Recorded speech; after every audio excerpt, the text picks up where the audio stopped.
አያቶላዎቹ እጅ ሰጡ። ኢራን እጇን ተጠምዝዛ ኒውክሌሯን ለማስረከብ ተስማማች።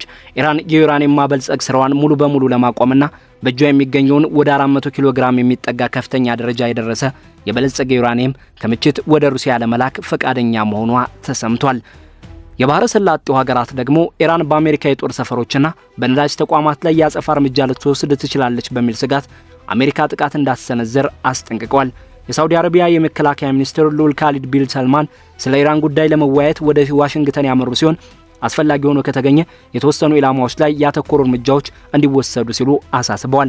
የኢራኑ የበላይ መሪ አያቶላህ አሊ ኻሜኒ ባሊ ላሪጃኒ በኩል ለሩሲያው ፕሬዝዳንት ቭላዲሚር ፑቲን የላኩት መልእክት ፑቲንን በዚህ ድርድር ቁልፍ ሰው አድርጓቸዋል። ፕሬዝዳንት ትራምፕ ሰኞ ዕለት በዋይት ሃውስ በሰጡት መግለጫ ውይይቶቹ ወደፊት እየተራመዱ መሆናቸውን ቢገልጹም ስምምነት ላይ ካልተደረሰ ግን ሊከተል የሚችለውን መዘዝ አስጠንቅቀዋል። የአሜሪካው የጦር ሚኒስትር ፔት ሄግስ ድርድሩ የማይሳካ ከሆነ የአሜሪካ ጦር ኃይሎች ለማንኛውም አይነት የማያዳግም እርምጃ ከበቂ በላይ ዝግጁ መሆናቸውን እወቁት ብለዋል። እስከ ዝግጅታችን ፍጻሜ አብራችሁን ከቆያችሁ እነዚህንና ሌሎች ሰፊ መረጃዎችን ይዘናል። አብራችሁን ቆዩ።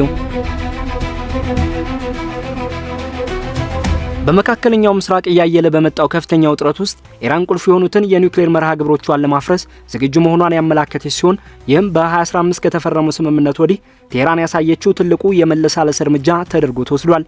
የውሳኔ የመጣው የአሜሪካው የጦር ሚኒስትር ፔት ሄግስ ድርድሩ የማይሳካ ከሆነ የአሜሪካ ጦር ኃይሎች ለማንኛውም አይነት የማያዳግም እርምጃ ከበቂ በላይ ዝግጁ መሆናቸውን በድጋሚ ባረጋገጡበት ወቅት ነው። ከፍተኛ ደረጃ ያለው ይህ ዲፕሎማሲያዊ ውይይት የፊታችን አርብ በኢስታንቡል ከተማ እንዲጀመር ቀጠሮ ተይዞለታል። በዚህ ወሳኝ ንግግር ላይ የአሜሪካ መልእክተኞች ስቲቭ ዊትኮፍና ያሬድ ኩሽነር ከኢራኑ የውጭ ጉዳይ ሚኒስትር አባስ አራቅቺና ፊት ለፊት የሚገናኙ ሲሆን የቱርክ፣ የኳታር፣ የግብጽ፣ የሳውዲ አረቢያ፣ የተባበሩት አረብ ኤሚሬትስ፣ የኦማንና የፓኪስታን የቀጠናዊ አስታራቂ ወገኖች ውይይቱን በማመቻቸት ረገድ ከፍተኛ ድርሻ ይኖራቸዋል። የድርድር በፕሬዝዳንት ዶናልድ ትራምፕ አስተዳደር በኢራን የባህር ዳርቻዎች አቅራቢያ የዩኤስኤስ አብርሃም ሊንከን የአውሮፕላን ተሸካሚ መርከብን ጨምሮ ግዙፍ የባህር ኃይል ከተሰማራ ወዲህ በሁለቱ ሀገራት መካከል የሚደረግ የመጀመሪያው ቀጥተኛው ግንኙነት ነው። ትራምፕ ይህንን የባህር ኃይል ስምሪት ለሚሰነዘር ማንኛውም ጥቃት የተዘጋጀ አርማዳ ወይም የጦር መርከቦች ስብስብ በማለት መግለጻቸው ይታወሳል። ኢራን ያሳየችው የመለሳለስ ፍላጎት የዩራኒየም ማበልጸግ ስራዋን ሙሉ በሙሉ ለማቆምና በእጇ የሚገኘውን ወደ 400 ኪሎ ግራም የሚጠጋ ከፍተኛ ደረጃ የደረሰ የበለጸገ ዩራኒየም ክምችት ወደ ሩሲያ ለመላክ ፈቃደኛ መሆኗን ያካትታል። የሐሳብ የቀድሞውን የ2015 ስምምነት ድንጋጌዎች የሚያስተጋባ ነው። ይህ የኢራን አቋም የቀረበው የሀገሪቱ ከፍተኛ የጸጥታ ባለስልጣን አሊ ላሪጃኒ በቅርቡ ወደ ሞስኮ ባደረጉት ጉብኝት ከላይ መሪው አያቶላህ አሊ ኻሜኒ የተላከ መልእክትን ባደረሱበት ወቅት ነው። የኢራን ባለስልጣናት እነዚህን እርምጃዎች በሀገሪቱ ኢኮኖሚ ላይ ከፍተኛ ጉዳት ያደረሱትን ማዕቀቦች ለማስነሳት የታለሙ ተለዋጭ ምላሾች እንደሆኑ ገልጸዋል። እነዚህ ማዕቀቦች የሀገሪቱን ጠቅላላ የሀገር ውስጥ ምርት እንዲቀንስና የኢራን ገንዘብ ሪያል ዋጋው በእጅጉ እንዲያሽቆለቆል ማድረጋቸው ይታወቃል። ፕሬዚዳንት መስዑድ ፔዜሽኪያን የማዕቀቡን ጫና ለማቃለል ጊዜ ወርቅ ነው በማለት ውይይቱ እንዲቀጥል መመሪያ ሰጥተዋል። በሌላ በኩል የዩናይትድ ስቴትስ አቋም በሄግስ በኩል ሲገለጽ የጥንካሬ መገለጫ ሆኖ ታይቷል። ሄግስ በፍሎሪዳ ቱትሲቪል በሚገኘው ስቴት ኮስት ክልላዊ አውሮፕላን ማረፊያ ባደረጉት ንግግር ፕሬዝዳንቱ ገና ከመጀመሪያው ጀምሮ ሚድናይት ሃመር ከመከሰቱ በፊትም ጭምር ግልጽ አቋም ነበራቸው። እሱም ኢራን የኒውክሌር መሳሪያ የማግኘት አቅም አይኖራትም የሚል ነው ብለዋል። አክለውም ኢራን በቁም ነገር ወደ ድርድሩ የማትመጣ ከሆነ የአሜሪካ ጦር ለሌሎች አማራጮች ከበቂ በላይ ዝግጁ መሆኑን ገልጸዋል። ሄግስ ይህንን ሲሉ አሜሪካ በኢራን የኒውክሌር ተቋማት ላይ የፈጸመችውን የሚድናይት ሃመር ኦፕሬሽን በማጣቀስ ነው። የወታደራዊ እርምጃ የቢ2 ስፒሪት ድብቅ ቦምብ ጣይ አውሮፕላኖችን በመጠቀም በናታንዝ በፎርዶውና በኢስፋሃን የሚገኙ የኒውክሌር ጣቢያዎችን ኢላማ ያደረገ ነበር። ከእስራኤል ጋር በመቀናጀት የተከናወነው ይህ ጥቃት የኢራንን የኒውክሌር መሰረተ ልማት በማውደም ረገድ በጣም ይሳካ እንደነበር ሄግስ ገልጸዋል። አሁን ያለው ውዝግብ የጀመረው በፕሬዝዳንት ባራክ ኦባማ ዘመን ከተደረገው የኒውክሌር ስምምነት ማግስት ነው። በወቅቱ ስምምነቱ ማዕቀቦች እንዲነሱላት በምላሹ በኢራን የኒውክሌር እንቅስቃሴ ላይ ጥብቅ ገደቦችን ጥሎ ነበር። ኢራንም የዩራኒየም ማበልጸግ መጠኗን በ3.67 በመቶ ለመገደብ የሴንትሪፉጅ ብዛቷን ለመቀነስና አብዛኛውን ዝቅተኛ የበለጸገ ዩራኒየም ክምችቷን ወደ ሩሲያ ለመላክ ተስማምታ ነበር።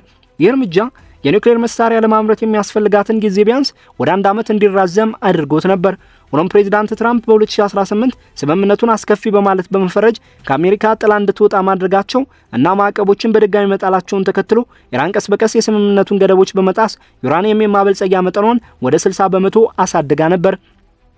ውጥረቱ ከፍተኛ ደረጃ ላይ የደረሰው በሰኔ እስራኤል በኢራን የኒውክሌር ኢላማዎች ላይ የ12 ቀናት የቦምብ ጥቃት ዘመቻ በከፈተችበት ወቅት ሲሆን የአሜሪካ ጦርም በመጨረሻው ምዕራፍ ላይ ዘመቻውን ተቀላቅሏል። በወቅቱ የተነሱ የሳተላይት ምስሎች በናታንዝ የሙከራ ነዳጅ ማበልጸጊያ ፋብሪካ ላይ ግዙፍ ጉድጓዶችን፣ በኢስፋሃን የፈረሱ የአሻ መግቢያዎችንና በፎርዶ ተራራማ ተቋም ላይ የተከመሩ ፍርስራሾችን አሳይተዋል።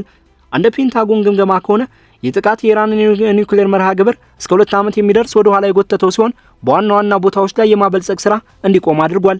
በተጨማሪም የኢራን ቀጠናዊ ተጽዕኖ እንደ ሂዝቦላ፣ ሐማስና ሁቲ ያሉ ተላላኪዎቿ በመድረከማቸው እና የሶሪያው አጋሯ በሽር አልአሳድም ከስልጣን በመወገዳቸው ምክንያት በእጅጉ ቀንሷል። ይህም ከዝቅተኛ የነዳጅ ዋጋና ከማዕቀብ ጋር ተዳምሮ በሀገሪቱ ላይ ያለውን የኢኮኖሚ ጫና አባብሶታል። ከጥቃቱ በኋላ ዓለም አቀፍ የአቶሚክ ኤነርጂ ኤጀንሲ ኢራን በእጇ ስላለው ከፍተኛ የበለጸገ ዩራኒየም ክምችት ማብራሪያ እንድትሰጥ በተደጋጋሚ ጥሪ ሲያቀርብ ቆይቷል። ይህም የሆነው ክምችቱ ወደ ኒውክሌር መሳሪያነት ሊቀየር ይችላል በሚል ስጋት ነው። የምዕራባውያን ደህንነት ተቋማት እንደሚገምቱት ከጥቃቱ በፊት ኢራን 440 ኪሎ ግራም የሚጠጋ በ60 በመቶ የበለጸገ ዩራኒየም ነበራት። ይህም ተጨማሪ ሂደት ከተደረገበት ለበርካታ የኒውክሌር መሳሪያዎች መስሪያነት ሊውል የሚችል ነው።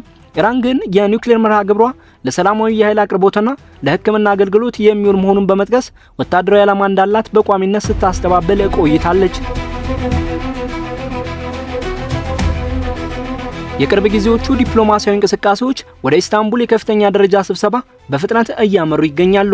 የኢራን የውጭ ጉዳይ ሚኒስቴር ቃል አቀባይ እስማኤል ባጋይን ጨምሮ ሌሎች የሀገሪቱ ከፍተኛ ባለስልጣናት በአሁኑ ወቅት እየተከናወነ ያለው ዲፕሎማሲያዊ ጥረት በንግግሮቹ ልዩ ልዩ ገጽታዎች ላይ ያተኮረ መሆኑን ገልጸዋል። በተለይም ማዕቀቦች በአስቸኳይ እንዲነሱ የሚያስችሉ ጉዳዮች ላይ ትኩረት መደረጉን አመልክተዋል። ስማቸው እንዲጠቀስ ያልፈለጉ አንድ የኢራን ባለስልጣን ለሮይተርስ የዜና ወኪል እንደገለጹት ከሆነ ቴህራን በዩራኒየም ማበልጸግ ረገድ ተለዋጭነትን ለማሳየት ዝግጁ ነች። ይህም በእጇ የሚገኘውን 400 ኪሎ ግራም የሚጠጋ ከፍተኛ ደረጃ የበለጸገ ዩራኒየም አሳልፎ መስጠትንና በዩናይትድ ስቴትስ የቀረበውን ዜሮ ማበልጸግ ማዕቀፍ በቀጠናዊ ጥምረት ስር የመቀበል ሀሳብን ይጨምራል። ይህ ጥምረት የኒውክሌር ነዳጅ ምርትን በዓለም አቀፍ ደረጃ ክትትል እንዲደረግበት የሚያደርግ ሲሆን የማበልጸግ ስራውን ከኢራን መሬት ውጭ በማድረግ ውጤታማ ቁጥጥር እንዲኖር የሚያስችል ነው። የኢራኑ የበላይ መሪ አያቶላህ አሊ ኻሜኒ በአሊ ላሪጃኒ በኩል ለሩሲያው ፕሬዝዳንት ቭላዲሚር ፑቲን የላኩት መልእክት ቴህራን ሞስኮን እንደ ዋስትና ሰጪ እንደምትመለከታት ያሳያል። ይህም ኢራን ትርፍ የበለጸገ ዩራኒየም ክምችቷን ለሩሲያ አሳልፋ በሰጠችበት የ2015 ስምምነት ወቅት ከነበረው ሁኔታ ጋር ተመሳሳይ ነው። የክሬምሊን ቃል አቀባይ ድሚትሪ ፔስኮቭ ሩሲያ የኢራንን ዩራኒየም የማቀነባበር ወይም የማከማቸት የቆየ ጥያቄዋን እንደገና ማቅረቧን ያረጋገጡ ሲሆን ይህም ሞስኮን መካከለኛ ወገን አድርጓታል።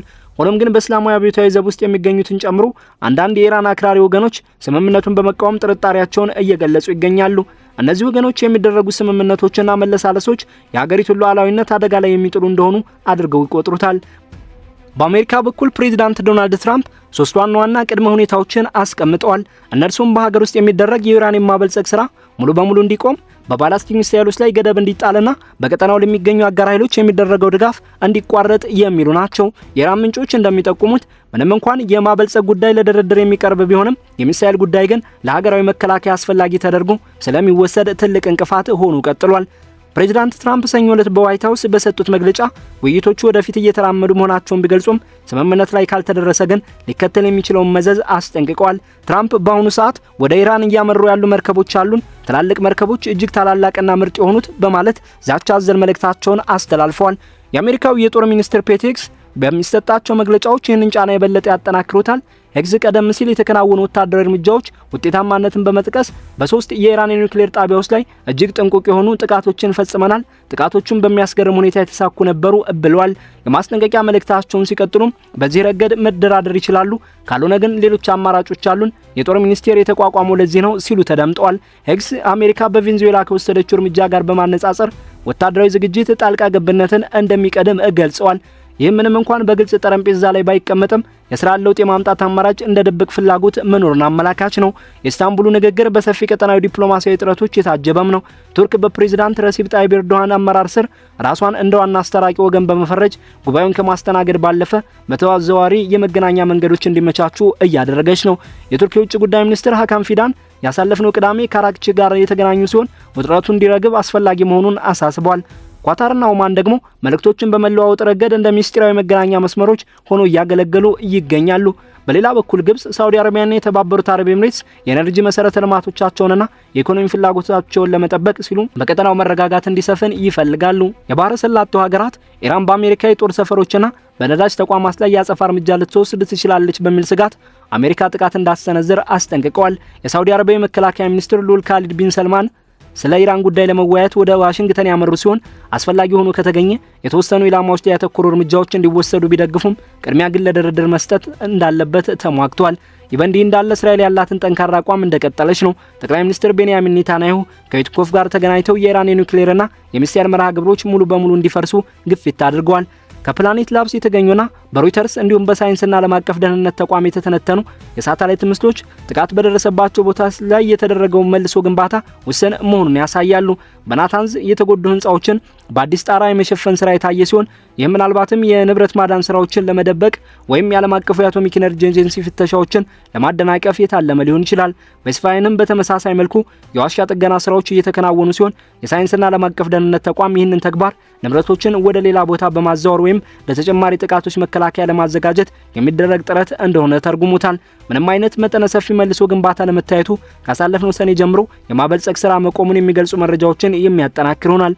ስትራቴጂክ ጥናት ተቋም ባለሙያዎች የኢራንን የመለሳለስ ሙከራ ከኢኮኖሚ ውድቀትና ከአጋር ኃይሎች መዳከም ለመትረፍ እንደተቀየሰ ስልት እንጂ እንደ እውነተኛ የአቋም ለውጥ አይመለከቱትም። የቻይና መገናኛ ብዙሃን ደግሞ የአሜሪካ ጥያቄዎች የሉዓላዊነት ጥሰት እንደሆኑ በመጥቀስ የድርድሩን ስኬታማነት ጥያቄ ውስጥ ከተውታል። አልጀዚራ በበኩሉ ኢራን ፈጣን ውጤት ለማግኘት ሲባል በቀጠናው የቀረቡላትን ሀሳቦች እየገመገመች መሆኑን ዘግቧል።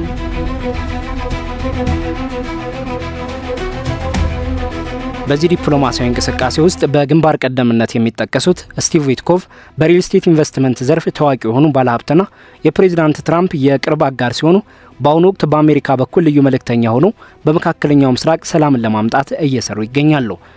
የዊትኮቭ ዋና ትኩረትና ተልዕኮ የኢራንን የኒውክሌር የማበልጸግ አቅም ሙሉ በሙሉ ማዳከምና ማፍረስ ላይ ያተኮረ ነው። ሌላኛው ወሳኝ ተሳታፊ ያሬድ ኩሽነር ሲሆኑ እሳቸው የፕሬዚዳንት ትራምፕ አማች ከመሆናቸውን ባሻገር ቀደም ሲል በመካከለኛው ምስራቅ ፖለቲካዊ ጉዳዮች ላይ የነበራቸውን ሰፊ ልምድ ይዘው ወደዚህ ድርድር መጥተዋል። በተለይም የአብርሃም ስምምነት የተሰኘው እንዲመቻችና እንዲፈረም በማድረግ ረገድ የነበራቸው ሚና በታሪክ የሚጠቀስ ነው። በኢራን በኩል ደግሞ አንጋፋውና ልምድ ያካበቱት ዲፕሎማት አባስ አራክቺ ሀገራቸውን ወክለው በድርድር ጠረጴዛው ላይ ተገኝተዋል። አራክቺ ሀገራቸው ኢራን ለማንኛውም ፍትሐዊ ለሆነ ንግግር ዝግጁ መሆኗን ቢያረጋግጡም ከድርድሩ በፊት የሚቀመጡ ቅድመ ሁኔታዎችን ግን ፈጽሞ እንደማይቀበሉ በጽኑ አስታውቀዋል። በሌላ በኩል የአሜሪካዊ ጦር ሚኒስትር ፔቴክስ የዚህን ሂደት ወታደራዊ ገጽታና ጥንካሬ የሚወክሉ ሲሆን ድርድሩ የሚፈለገውን ውጤት የማያመጣ ከሆነ አሜሪካ ሌሎች አማራጮች ዝግጁ መሆናቸውንና እነዚህም አማራጮች ለማንኛውም ጊዜ ክፍት እንደሆኑ በማስጠንቀቅ ላይ ናቸው። በኢስታንቡሉ ስብሰባ ላይ የሚገኝ ማንኛውም አይነት ስኬታማ ስምምነት ቀደም ሲል የነበረውን የኒውክሌር ስምምነት መንፈስ ዳግም ሊያንሰራራ ይችላል ተብሎ ይታመናል። ይህ ከሆነም በኢራን ላይ የተጣሉ ማዕቀቦች ሊቀለሉና የዓለም የነዳጅ ገበያ የተሻለ መረጋጋት ሊያገኝ ይችላል። ሆኖም ግን በሁለቱ ወገኖች መካከል ያለው ጥልቅ አለመተማመን አሁንም እንደ ትልቅ እንቅፋት ቀጥሏል። እንደ ዓለም አቀፉ የአቶሚክ ኢነርጂ ኤጀንሲ ዘገባ ከሆነ የኢራን የዩራኒየም ክምችት ለጦር መሳሪያነት ሊሆን ወደሚችልበት አደገኛ ደረጃ ተቃርቧል። የድርድሩ ሂደት ለመሳካት ግን አሜሪካን ለቀጥታ ወታደራዊ ጣልቃ ገብነት ሊገፋፋት ይችላል። ይህም በቀጠናው ያሉ አጋር ሀገራትን የሚጨምርና ወደ ሰፊ ቀውስ የሚያመራ ግጭት ሊቀሰቅስ ይችላል የሚል ከፍተኛ ስጋት አለ። የፖለቲካ ተንታኞች እንደሚጠቁሙት የኢራን የአሁኑ የመመለሳለስ አቋም የመጣው ከእውነተኛ ስትራቴጂካዊ ፍላጎት ሳይሆን እንደ ሶሪያው መሪ በሽር አልአሳድ ያሉ የቅርብ አጋሮቿን በማጣቷና በዙሪያ ያሉ ተላላኪ ኃይሎች በመዳከማቸው ምክንያት ካለባት ተጋላጭነት እየመነጨ ነው። የሁኔታ ለአሜሪካ የተሻለ የመደራደሪያ አቅም ቢሰጥም የረጅም ጊዜ ስምምነቱን ተግባራዊነት ማረጋገጥ ግን አሁንም እጅግ ፈታኝና ውስብስብ ጉዳይ ሆኖ ቀጥሏል። በዚህ ሂደት ዙሪያ የምዕራባውያን መገናኛ ብዙሃን ዘገባዎች የአሜሪካን የበላይነትና ተጽዕኖ ፈጣሪነት ጎላ አድርገው ሲያሳዩ፣ የኢራን ምንጮች ደግሞ የሀገራቸውን ሉዓላዊነት ማስጠበቅና የማዕቀብ መነሳትን አስፈላጊነት አጥብቀው ይከራከራሉ። የቀጠናው ሀገራት መገናኛ ብዙሃን ደግሞ ውጥረቱ በሌሎች ጎረቤት ሀገራት ላይ የከፋ ጉዳት እንዳያደርስ መረጋጋት እንዲሰፍንና ውጥረቱ እንዲረግብ ይወተውታሉ። አሁን ሁሉም ትኩረቱን ኢራን የኒውክሌር ምኞቷን በእውነት ትታለች ወይስ በጫና ምክንያት ጊዜያዊ ስልታዊ ማፈግፈግ እያደረገች ነው በሚለው መሰረታዊ ጥያቄ ላይ አርፏል።